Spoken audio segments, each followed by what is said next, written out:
They tell you to keep calm, to breathe, to let things slide. But what they never admit is this. The world sharpens its teeth on the back of the calm man. Life does not honor serenity. It honors those who bite back, those who bleed to protect their dignity, those who do not tolerate even the faintest trespass. Remember this, every small disrespect is a seed. Ignore it, and it roots itself in your soil, watered by silence, fed by cowardice. Soon it grows into a tree that overshadows your life. Your rival will climb it, hang banners from it, and laugh in its shade. And all of it, every branch, every leaf, was built from the moment you chose to do nothing. Machiavelli warned us, if an injury has to be done, it should be so severe that vengeance need not be feared. Yet most men do the opposite. They tolerate small cuts. They endure insults with a fake smile.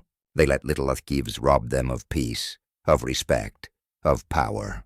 And so, like paper, they are cut 1,000 times until nothing remains. You must understand, mercy for the wrong people is cruelty to yourself. To forgive the serpent is to invite its venom again. To pity the wolf is to offer your throat. Your kindness will not be remembered. It will be mistaken for weakness. Your silence will not be seen as wisdom. It will be mistaken for fear. And once men decide you are weak, you will not get to correct them with words. You will correct them only with blood, with fire, with iron. In this world, peace is not something you ask for. It is something you impose. And sometimes that means making an example so violent, so absolute, that no one else dares to test you again. That is not cruelty. That is strategy. That is not malice. That is mathematics. The Romans knew this. They did not simply defeat Carthage. They salted the earth, so nothing would ever grow there again. It was not just victory. It was warning. You cannot merely end the fight. You must end the thought of fighting you. But here is the tragedy of men. They love their illusions. They convince themselves, if I endure in silence, he will forget. If I let it slide, peace will return. Fools, every slight endured teaches the world you are safe to wound. Every insult ignored teaches others you are too timid to strike. Every betrayal forgiven is a signal to betray you again. You are teaching your enemies how to destroy you. Look at history. Kings were not overthrown in a day. Empires did not collapse in one battle. They died in increments, from whispers ignored, from traitors tolerated, from enemies forgiven. And you, yes, you are doing the same. Your life, your empire, your dignity, rotting not from one great blow, but from 100 small ones, you refuse to stop. So let me speak with the clarity of a blade. The poor man wages with his life for one mistake, one wrong step, one ignored insult, one tolerated injustice, and he is ruined entirely. Do you understand the weight of that? One error tolerated by the powerful is inconvenience. One error tolerated by the powerless is annihilation. That is why you cannot afford to play gentle. You cannot afford to wait. You cannot afford to endure. Your enemy will not stop because you are tired of fighting. He will stop only when you make him fear the cost of touching you. Machiavelli said, "It is better to be feared than loved if you cannot be both." Why? Because love is fragile. Love bends, it fades, it betrays, but fear endures. Fear sits in the bones. Fear remembers long after love forgets. If you want peace, build fear. If you want respect, break illusions. If you want freedom, strike so hard they cannot imagine striking you again. So here is my command to you. Do not tolerate the small disrespect. Do not forgive the small betrayal. Do not endure the small theft of your dignity. Because the small things are never small. They are blueprints of ruin. But perhaps you think I am harsh. Perhaps you still whisper to yourself, surely mercy is noble. Surely forgiveness is divine. Then ask yourself, has your mercy ever protected you? Has your forgiveness ever made your enemies love you? Or has it merely fed their appetite? Do not lie, you know the answer. Mercy protects the strong. It destroys the weak. Forgiveness strengthens the king. It strangles the peasant. What is virtue in the powerful is suicide in the powerless. So listen, if you are going to strike, strike completely. If you are going to punish, punish finally. If you are going to burn, burn everything. Half measures create survivors, and survivors become enemies. But finality creates silence. Silence creates order, and only in order can peace live. Now I will ask you directly, have you been enduring disrespect in silence? Have you been lying to yourself, saying, I don't care, when in truth it is devouring you inside? If you are brave enough, write in the comments, I choose my peace. Write it, because peace is not given. It is chosen. It is built with fire, and it begins with the decision to no longer tolerate what poisons you. Do not let the lie of patience destroy you.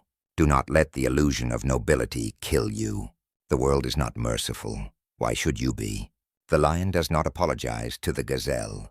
The storm does not pity the tree. Why should you pity those who laugh as they wound you? This is only the beginning, because what I have told you is not about cruelty. It is about survival, and survival is the first law of power. Stay, because in the next lesson, we will go deeper, beyond survival, into domination. For suffering is not an enemy to be escaped, but a weapon to be wielded.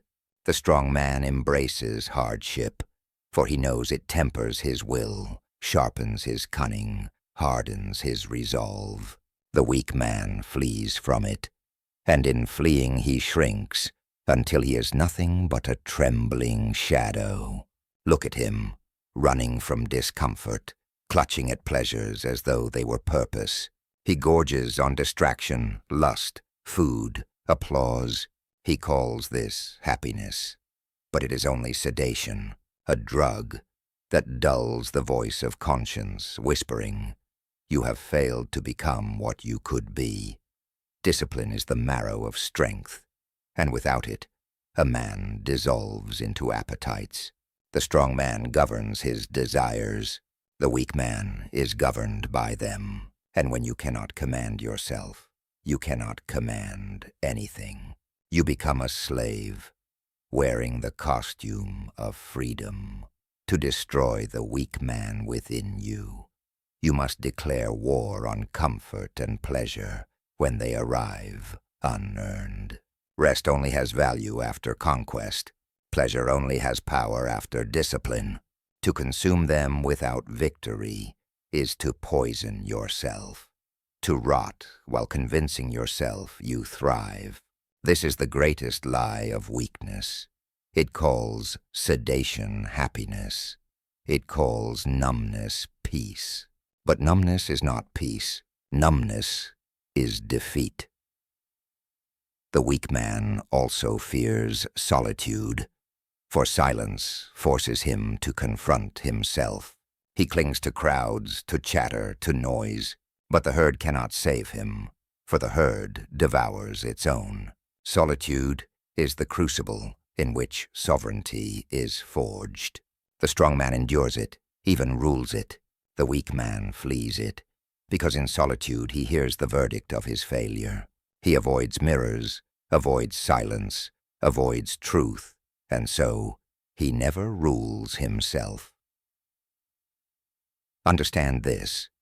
A man who cannot govern himself cannot govern others. The weak man reacts instead of decides. He surrenders instead of commands. His life belongs to everyone around him. His lovers own his dignity. His peers own his opinions. His enemies own his fear. He imagines himself free because no chains are visible, but he is bound tighter than any prisoner. The strong man is free, not because the world spares him, but because he spares nothing within himself. He silences weakness, masters desire, endures solitude, embraces necessity.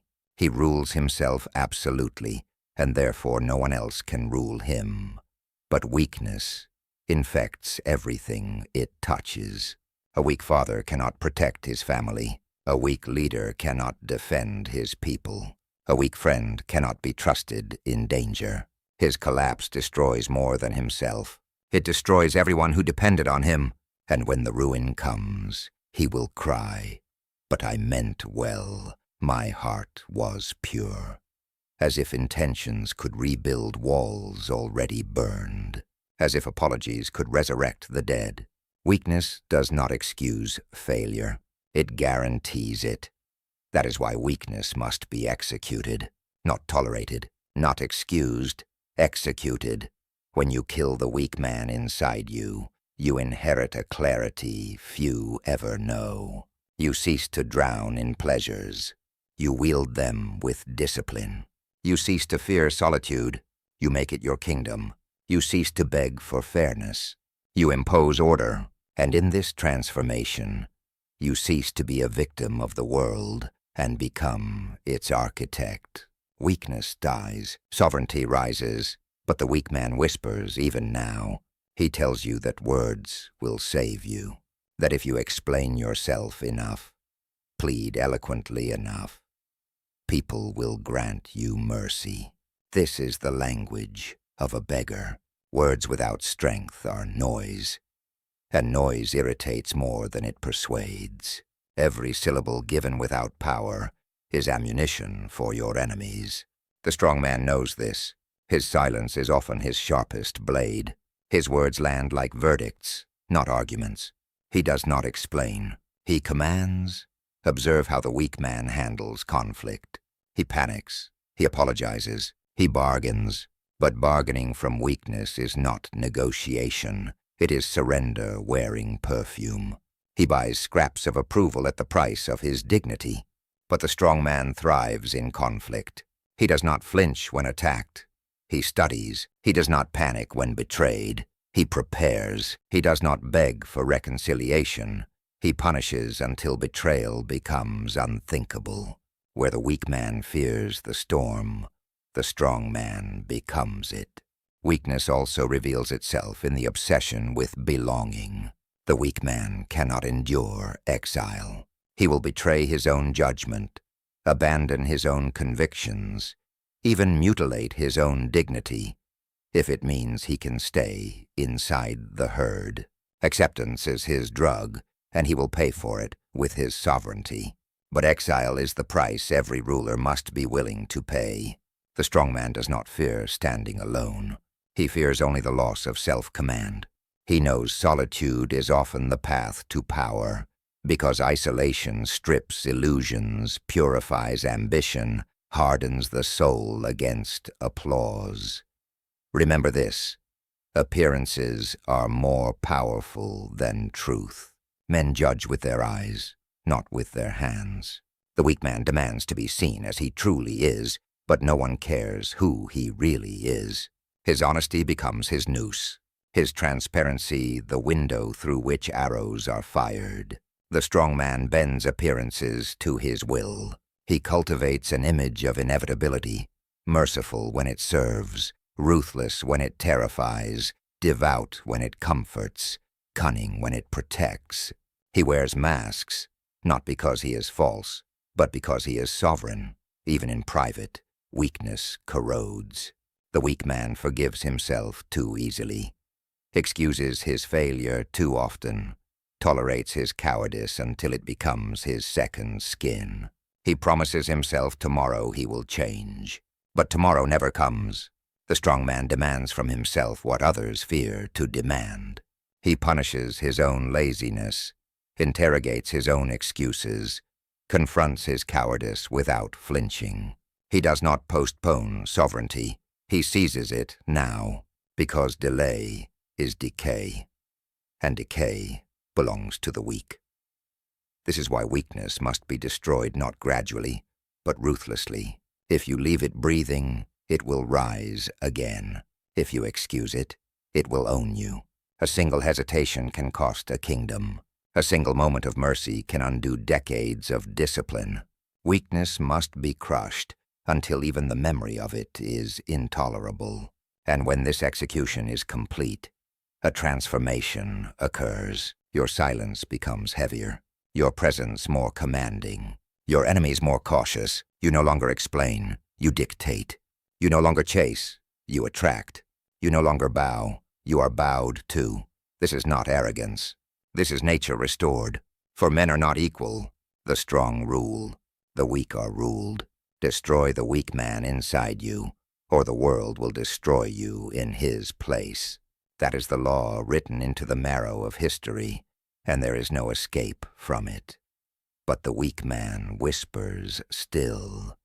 To be feared is to be hated. Cruelty will isolate you. Gentleness will win loyalty. Lies.